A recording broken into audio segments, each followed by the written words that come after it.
आणि मागील 3 ते 4 दिवसापासून जे आपण 15 आणि 16 जुलैपासून महाराष्ट्रात पावसाचं जे काही वातावरण सांगतोय त्याबद्दल विशेषतः मराठवाड्याबद्दल यामध्ये आपण विशेष माहिती प्रदान करणार आहोत। आणि सगळ्यात महत्त्वाचं म्हणजे जे आपण फेसबुकला दुपारी पोस्ट केली ती जवळपास लाखो शेतकऱ्यांपर्यंत पोहोचली की 21 पासून ते 25 च्या दरम्यान विहिरीला पाण्याचा स्रोत वाढू शकतो अशा प्रकारचा पाऊस त्या काळामध्ये होणार आहे। तो होणार आहे मित्रांनो, एवढी काही घाबरण्यासारखं चाल नाहीये।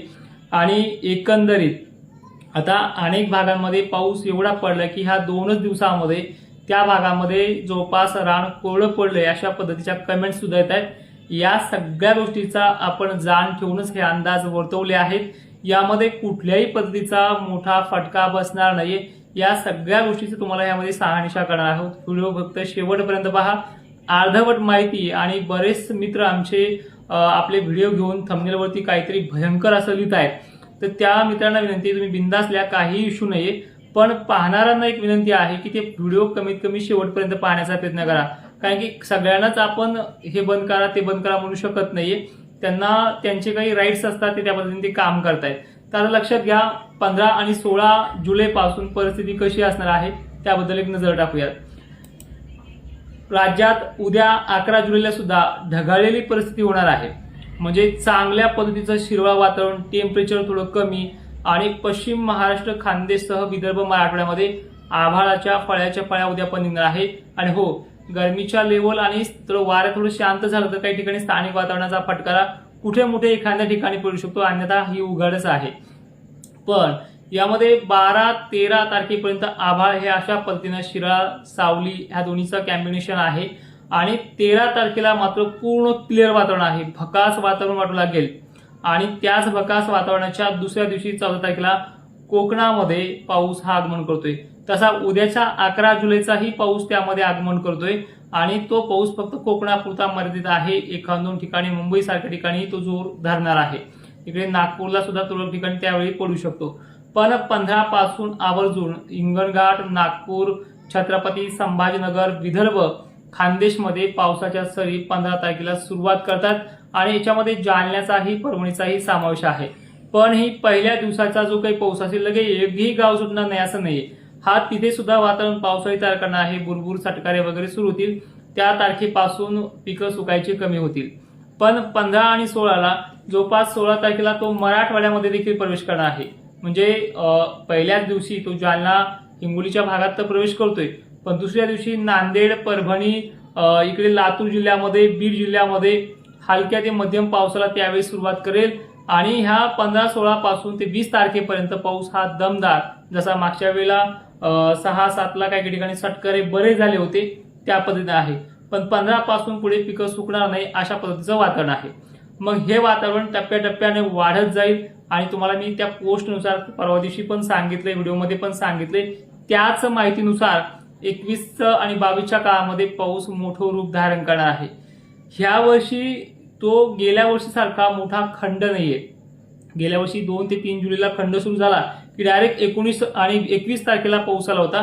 ह्या वर्षी पाऊस कमी आहे, पण 6, 7 ते 8 तारखेपर्यंत दमदार का होईना महाराष्ट्रामध्ये सुरुवात झाली। पण त्यानंतर जो काही आता गॅप घेतलाय 9 जुलैपासून, परवापासून कालपासून, तर आज 10ला बी तो गॅप पाहायला मिळतोय। उद्या आभाळ पुन्हा वाढतंय, यामध्ये पाऊस काय मोठा नाहीये, 1-2 ठिकाणी स्थानिक वातावरणाचा पडू शकेल। पण हे वातावरण अवघे 4 दिवसच राहिलेलं आहे, म्हणजे 11, 12, 13 आणि 14। 15 तारखेला उत्तर महाराष्ट्राकडनं सुरुवात करतोय, खानदेशचाही त्यामध्ये काही प्रमाणात समावेश आहे। पहिल्या दिवसाचा पाऊस हा 100% भाग घेणार नाहीये, 2 ते 3 दिवसामध्ये अख्खा महाराष्ट्र व्यापून जाईल। पण याच्यामध्ये सुरुवातीचे 3 ते 4 दिवस तुम्हाला मी वारंवार सांगत आलोय, याच्यामध्ये फक्त पिकांना दिलासा आहे।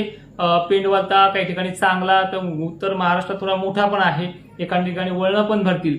पण त्यानंतर ही पद्धत जी आहे ती मराठवाड्याकडे सरकणार आहे। 15 पासून इथे दिलासा मिळत जाईल, पण त्या दिलासावरती आपण आतापर्यंत भागून घेतलंय, अजूनही त्या पावसाच्या काळामध्ये भागून घ्यावं लागेल। पण 20-21च्या पुढे तो जोर धरणार आहे आणि 21 पासून तर 25 पर्यंत महाराष्ट्राच्या बऱ्याच भागांमध्ये तो पाणीच पाणी करणार आहे। अशी प्रणाली अशी दुसऱ्या टप्प्यामध्ये देखील होते आहे। म्हणजे एकंदरीत चित्र हे बदलायला अजून काही 5-6 दिवसाचा काळ बाकी आहे आणि विहिरीच्या धरणाचा जो काही प्रश्न हळूहळू मिटतोय। आता जायकवाडीमध्ये नाही म्हटलं तरी 4-5 टक्क्यांनी वाढ झाली, त्यानंतर वरचे तर पश्चिम महाराष्ट्रातले जे काही पुरामुळे धरणं भरलेत तो विषय वेगळा आहे, पण मराठवाड्याचा, येलदरीचा आणखीन बऱ्याचशा भागाचा प्रश्न सुद्धा ह्या पावसाळ्यात मिटणार आहे. हे फक्त एवढा जुलै आपण बघतोय आता, ह्या जुलैच्या नंतरचा येणारा ऑगस्ट सुद्धा स्थानिक गरमीच्या लेवलने आणि पूर्वेकडील बंगालच्या उपसागराच्या लो प्रेशरमुळे यामध्ये अनेक टप्पे पार पाडणारे आहेत आणि परतीच्या पावसापर्यंत ह्या सगळ्या गोष्टी भागणार आहेत. हे सगळं तुम्हाला मी वारंवार सांगतोय आणि दिलासा देण्याचा प्रयत्न करतोय. यामध्ये सगळ्या गोष्टी बाबी मांडलेल्या आहेत. आता नेमकं मराठवाड्यासाठी काय बोलणार होतो ते लक्षपूर्वक ऐका की लातूर, नांदेड, बीड अशा अनेक भागाबरोबरच इकडे सोलापूर, सांगलीच्या काही भागांची, इकडे संभाजीनगरची सुद्धा, जालन्याच्या सुद्धा आणि हिंगोली वगैरे भागांची सुद्धा काही भागांची किचकट म्हणजे बहुतेक खूपच क्रिटिकल कंडिशन आहे, ज्यामुळे ह्या 5-7 दिवस पिकं सहन करतील किंवा 6-7 दिवस सहन करतील. हे पहा, निसर्ग इतकाही बेकार नाहीये. आता मी त्यावेळेस सुद्धा तुम्हाला सुधरून सांगितले की ह्या काळामध्ये अल्निनोचे मेसेज वगैरे, सुपर अल्निनोचे, पण ते व्हिडिओ दिल्यामुळे थोडं घाबरल्यासारखे आहेत. ते पण सुपर अल्निनोचे मेसेज जास्त कधी येणार, पण ही पद्धत खरंच सुधारणार आहे. येणाऱ्या काळात ती स्पष्ट होऊन जाईल. अवघ्या 7 ते 6 दिवसामध्ये अनेक भागामध्ये तो पाऊस होईल. 4-5 दिवसामध्ये तो प्रवेश करतोय आणि त्यामध्ये विदर्भ आणि खानदेशपासून सुरुवात केल्याच्या नंतर तो मराठवाड्यातही दाखल होतोय. पण याचबरोबर ह्या प्रणाल्या फक्त जुलै महिन्यात ह्या 8 दिवसाचा गॅप आहे. 6 दिवसाचा, काही गावांना 10 दिवसाचा होऊ शकतो गावखेड्यानुसार, पण जिल्ह्याचा आणि तालुक्याचा फक्त 5-6 दिवसाचा संबंध राहिलाय. आणि त्यानंतर जी विकसित प्रणाली आहे ती 10 ते 12 दिवस, जसं मागच्या 22 पासून मान्सून सुरू झालाय तर 6-7 पर्यंत चाललाय, त्याचप्रमाणे ह्या 15-16 पासून सुरू होणार आहे. 1 दिवस मागे पुढे होईल येण्यामध्ये, तेवढं सुद्धा सहन करत चलत जा. कारण की काही जण एवढ्या लक्ष देऊन असं बघतात की 15 सांगितलं 15 झाला पाहिजे, 14 सांगितलं 14 झाला पाहिजे, यामध्ये 15लाच येणार आहे. पण भाग मात्र तो खानदेश, विदर्भ आणि मराठवाड्यातले तो सुरुवात करणार आहे. दक्षिण महाराष्ट्रापर्यंत पोहोचायला तो 1-2 दिवस उशिरा घेईल, पण मराठवाड्यामध्ये 15 आणि 16ला बऱ्याच ठिकाणी सुरुवात करेल. तर त्यानंतरचा विषय असा आहे की हे टप्पा, पहिला दुसरा जो टप्पा आहे 15 ते 21 पर्यंत आणि दुसरा जो टप्पा आहे 22 ते 23 पर्यंत, 26 पर्यंत, त्या टप्प्यामध्ये पाण्याचा स्रोत वाढण्याचे चान्सेस भरपूर आहेत.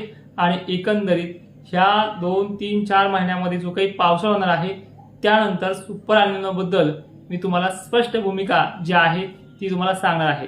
कारण की आतापासून आपण घाबरले जावं, आतापासून आपण ह्यामध्ये निराश व्हावं अशी परिस्थिती नाही. फक्त पाणी काही ठिकाणी खूप मोजका पडला हे मान्य करतोय, पण पुढील काळामध्ये दिवस सोन्याचे आहेत. याकडे देखील लक्ष देऊन आणि याकडे देखील आपण धीर धरून पुढे काम करत चला. निव्वळ निराशा, निव्वळ नाराजी ही व्यक्त करणं देखील चुकीचं आहे. जय शिवराय.